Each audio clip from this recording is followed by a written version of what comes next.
So I've got an image here open in ON1 Photo RAW.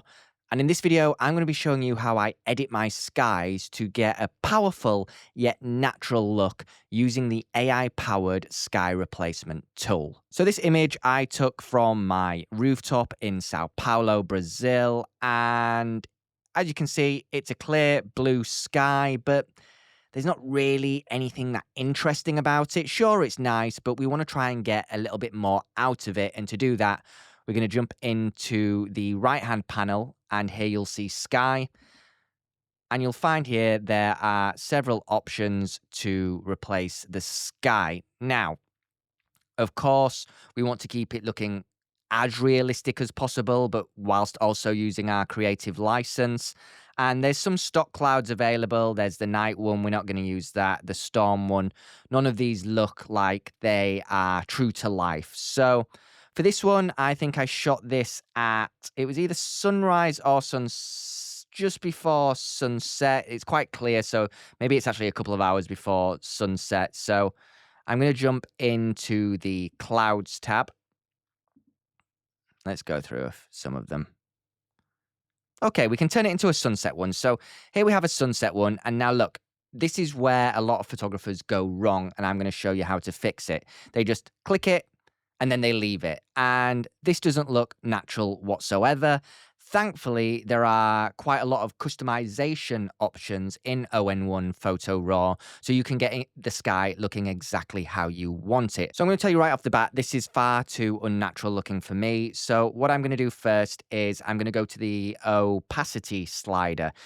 100% opacity means the sky is in full force, but as you can see, as we gradually begin to turn it down, you start to see it blend more softly with the original sky. And that's what I want. Again, this is the original sky. This is at 100.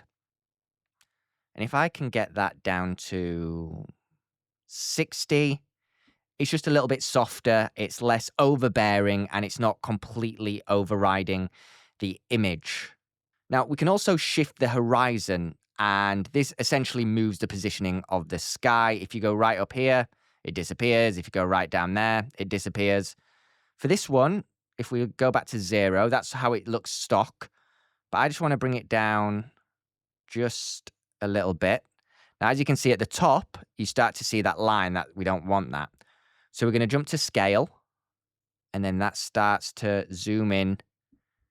And I like that more now. I like that the clouds and the purple hues are now behind the buildings instead of above the buildings on the right-hand side of the image. Now, what I want to do next is add a little bit of warmth to this sky. Now, in the appearance section, you can see there is a white balance slider. I will say it's very subtle. Sometimes if you push it too far, it goes to orange. If you push it too far to the left, it goes to blue. This is more subtle. As you can see, I'm just going to increase the warmth.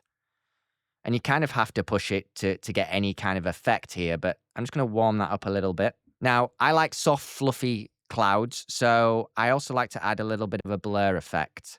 Not too much because it looks silly, but just a little bit, just to add a little bit of softness. There, that's much better. Now we're going to impact the lighting. Of course, if you change the light and the clouds and the skies, then it's going to impact where light falls on your image. And for this one, we really want it to be falling on the middle section of the frame where all the buildings are. So if I just push that up, you can see the buildings start to get a little bit warmer. We don't want to go too far because it's overbearing. But if we go to around about a plus 85... I'm liking that. I'm just going to do a quick before and after. So look, on the left-hand side, you'll see that was the raw file. And on the right-hand side, this is the impacts that we've had on the frame just by simply editing the sky. So all the way here. And then all the way there. We're getting a more dramatic image. I am actually going to soften the foreground lighting just a little bit. I think it's a bit overbearing on the buildings. And that's essentially it in terms of what we do to enhance the sky. It's okay to use AI powered tools. It's okay to use them however you wish, in all honesty. But for those of you who want to get a little bit creative, but don't want to get too far away from the authenticity of the frame, then you have to do a little bit of manual work rather than just clicking a button and hoping the photo editing software can do its job. ON1 has a lot of skies that you can choose from. If you're also looking for a different option, I can recommend Lumina. That's got some great skies as well. And very quickly, very easily, you can make these adjustments and just add a little bit more drama and power to your frame.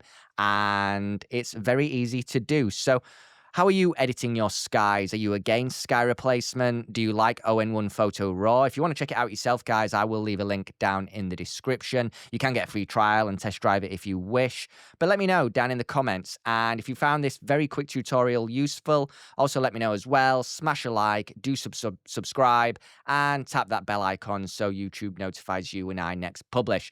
Until the next one, I'm Dan. This is M Frames. See ya.